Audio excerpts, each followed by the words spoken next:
কোটার মাধ্যমে, এটা কোটা, এই কোটার মাধ্যমে সে বিসিএস ক্যাডার হয়ে গেছে। এটা শুনলে মানুষের চোখ আসমানে উঠে যায়, কপালে উঠে যায়। এরকমও কি সম্ভব? হ্যাঁ, এরকমও সম্ভব। আমাদের কাছে যথেষ্ট প্রমাণ আছে, সাংবাদিক ভাইদের কাছে আমাদের প্রেস রিলিজে এটা দিয়ে দিছি, ওইখানে যথেষ্ট প্রমাণ আমরা দিয়ে দিছি, আপনারা দেখতে পারবেন। ওইখানে জুলাই আন্দোলন হয়েছিল আমাদের কিসের বিরুদ্ধে? কোটার বিরুদ্ধে। পুরো দেশব্যাপী কোটার বিরুদ্ধে আমরা ফুঁসে উঠছি, কিন্তু আজকে কি হচ্ছে? ওরা সেই কোটার জন্য আন্দোলন করতেছে। আপনার যে 6 দফা দাবি, ওদের যে 6 দফা দাবি দেখেন, 3 নম্বর দাবি আপনারা দেখবেন দশমকে সংরক্ষিত করা হয়েছে। কিন্তু আশ্চর্যের বিষয়, আজ পর্যন্ত কোনোদিন এরকম কোনো গ্যাজেট নাই। এমনকি কোনো সরকার, বাংলাদেশের কি পুরো পৃথিবীর যদি কোনো সরকারও এটাকে কোটা হিসেবে এটাকে দাবি করতে পারবে না, সংরক্ষণ করতে পারবে না, কারণ এটা সরাসরি সংবিধানের লঙ্ঘন। সংবিধানের 19-1, সংবিধানের 20-1, সংবিধানের 27, 28, 29-1 সরাসরি লঙ্ঘন হবে। এমনকি সরকারি চাকরি আইন 2018 সালের 7-1 যেখানে বলা আছে যে সরকারি চাকরি যে কোনো ক্ষেত্রে, যদি সরকারি চাকরির ক্ষেত্রে যদি জনবল নিয়োগ করতে হয়, তো জনবল নিয়োগের ক্ষেত্রে শুধুমাত্র একটাই শর্ত হবে, মেধা এবং উন্মুক্ত প্রতিযোগিতা। সংবিধানের ক্ষেত্রে কি বলা আছে? যে সংবিধানের ক্ষেত্রে মৌলিক অধিকারের ক্ষেত্রে মানুষের জন্য একটাই বলা হয়েছে যে মানুষ যেন সবাই যেন সমান সমতা ভোগ করবে, সমান অধিকার ভোগ করবে। কিন্তু আজকে কি আমরা সমান অধিকার ভোগ করতে পারতেছি? এই দশম গ্রেড, আপনারা কি কখনো জানেন না দশম গ্রেডটা কি? এটা অফিসার পোস্ট, এটা সেকেন্ড ক্লাসের প্রথম একটা অফিসার গ্রেডের পোস্ট। কিন্তু অফিসার গ্রেডের পোস্টে কোনো ডিপ্লোমা ঢুকতে পারে?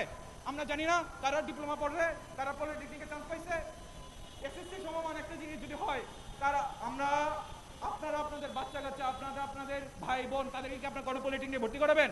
এমনকি আমরা দেখেছি যে কারা পলিটেকনিকে ঢুকছে, এসএসসির সময় যাদের রেজাল্ট হয় 2, 3, তারা পরবর্তীতে কোথাও চান্স না পেয়ে তারা পলিটেকনিকে ঢুকে।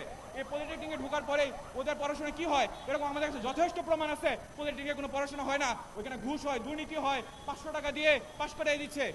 দেখা গেছে 6 মাসে একটা কোর্স করতেছে, কোর্সের নামে বরং টাকা দিয়ে কিনা হয়। এমনকি ওদের সাথে অনেক বড় বড় লোকজন জড়িত। এমনকি একটা কুখ্যাত একটা সংগঠন আছে IDEB, institute of diploma engineer Bangladesh. ওরা দেশটাকে শেষ করে ফেলতেছে। ওরা আইবিকে পুরোপুরি কুক্ষিগত করে ফেলতে যাচ্ছে, প্রেশারাইজ করতেছে। বিভিন্ন কোম্পানিগুলোতে এমডিকে তারা আটকে ফেলতে যাচ্ছে। এমডিকে আটকে করবার, প্রেশার ক্রিয়েট করার, প্রমোশন নিচ্ছে শুধুমাত্র কিছু নামধারী কিছু কোটার মাধ্যমে। আমাদের দেশে এই কোটার বিরুদ্ধে এত আন্দোলন হলো, ওরা দশম গ্রেডে কোটা তো নিচ্ছেই 100%, ওইটাকে ওরা বলতে সংরক্ষিত।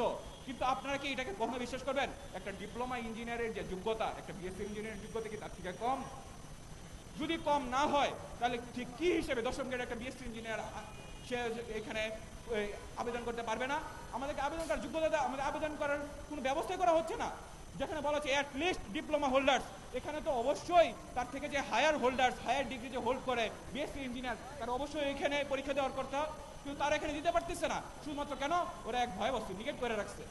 আপনারা বলবেন যে এটা তো সংরক্ষণ করা, একটু আগে আমি বললাম যে না, এটাকে কেউ, দুনিয়ার কেউ এটাকে সংরক্ষণ করতে পারবে না। এটাকে যদি সংরক্ষণ করে, বাংলাদেশের সংবিধানের 26 নম্বরে কি বলা আছে যে ওইখানে কেউ যদি সরকার বিরোধী, দেশের মানুষের মৌলিক অধিকার বিরোধী যদি কোনো আইন কখনো কেউ বাস্তবায়ন করতে চায়, তাহলে ওইটা আইন হিসেবে বাস্তবায়ন হবে না। এমনকি যদি এটাকে আইন হিসেবে গেজেট আকারে যদি এটাকে প্রকাশ করা হয়ও, তাহলে কেউ যদি এটার বিরুদ্ধে যদি রিট করে, আদালতে যদি দায়ের করে, তাহলে আদালত সেটাকে বাতিল করে দিবে, ওই গেজেট বাতিল হিসেবে গণ্য হবে।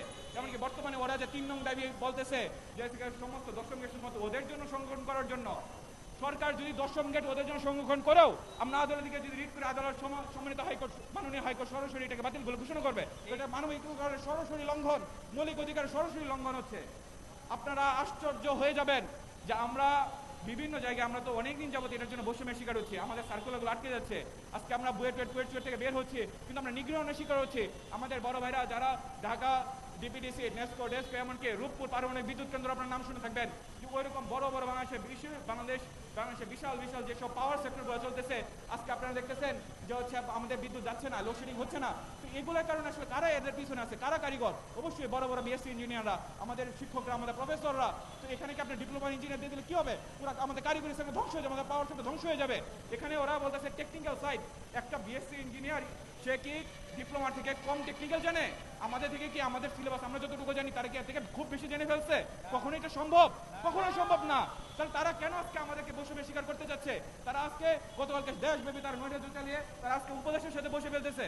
তাই উপদেষ্টার কাছে উপদেষ্টার কানে কথা নেওয়ার জন্য শুধুমাত্র একটাই রাস্তা, আমি নৈরাজ্য করবো? কেন আমরা কি পারবো না? আজকে যদি বুয়েট থেকে ঘোষণা দেওয়া হয় যে দেশের প্রায় সবগুলো পয়েন্টে এখান থেকে আন্দোলন করে ব্লক করে দেওয়া হবে, যদি ঢাকা বিশ্ববিদ্যালয় এখানে বাইরে আসেন, ঢাকা বিশ্ববিদ্যালয় যদি বলা হয় যে আপনারা ব্লক করতে পারবেন না, সারা জীবন ব্লক করতে পারবে। আপনাদের সাংবাদিকদের যদি বলা হয়, সাংবাদিকদের বলার দরকার নাই, যদি আমরা যদি বলি যে এখানে ব্লক করতে, সাংবাদিক এসে পড়বে, সবাই এসে পড়বে। কারণ দেশে এখন একটা হাই ক্রাইসিস চলতেছে, সবাই হাই ক্রাইসিস দেখতে আসে, কারণ এতে টিআরপি বাড়ে। কিন্তু আমরা তো শিক্ষিত মানুষ, আমরা তো কখনো এইসব এদের মতো কি বলবো লো ক্লাস কাজ আমরা করতে চাই না। দেশের মানুষকে আহত করে, দেশের মানুষকে কষ্ট দিয়ে এগুলো আমরা কেন করতে যাব? আমাদের তো শিক্ষা আছে, আমরা দেশের মানুষকে কখনোই কষ্ট দিতে চাই না। এই কারণে আজকে আপনাদের সামনে আমাদের কিছু বলার আছে, আমাদের কিছু কথা ব্যক্ত করবো আমরা। ওদের 6 দফা আন্দোলনের ক্ষেত্রে প্রত্যেকটা যদি আপনারা বিশ্লেষণ করেন, একটু গভীরভাবে আপনারা বিশ্লেষণ করবেন। ওদের 6 নম্বর যে দফাটা বলছে, দাবিটা বলছে, ওইখানে বলতেছে ওরা ধরো ইঞ্জিনিয়ারিং বিশ্ববিদ্যালয় চায়, এবং ইঞ্জিনিয়ারিং বিশ্ববিদ্যালয় ওরা চাচ্ছে, আপনারা জানবেন বাংলাদেশে বর্তমানে ইঞ্জিনিয়ারিং বিশ্ববিদ্যালয় আছে চারটা হচ্ছে এইচএসসি গ্রাজুয়েটদের জন্য, এইচএসসি ডিগ্রি যারা হোল্ড করতেছে তাদের জন্য, কুয়েট, আর এটা হচ্ছে শুধুমাত্র পলিটেকনিক স্টুডেন্টদের জন্য ডুয়েট, ঢাকা আর গাজীপুরে যেটা ঢাকা প্রকৌশল প্রযুক্তি বিশ্ববিদ্যালয়। তো ওই ক্ষেত্রে আপনারা দেখবেন যে ওই ঢাকা প্রকৌশল প্রযুক্তি বিশ্ববিদ্যালয়ে কেউ আবেদন করতে পারে না, ও তারাও আমাদের এখানে আবেদন করতে পারে না। তো এখন যদি এরকম হয় যে তাদের জন্য 4-5টা বিশ্ববিদ্যালয় খুলে ফেলা হয়েছে, তাহলে আমাদের যারা এইচএসসি, যারা নটর ডেম, ডিআরএমসি, ঢাকা রেসিডেন্সিয়ালে পড়াশোনা করছে, ঢাকা কলেজে পড়াশোনা করছে, তাদের কি অপরাধ? ওরাও বিএসসি ইঞ্জিনিয়ার হিসেবে তারা বের হবে, আমরাও বিএসসি ইঞ্জিনিয়ার হিসেবে বের হবো। তা সবাইকে আপনারা সমান করে ফেলবেন? দেশটা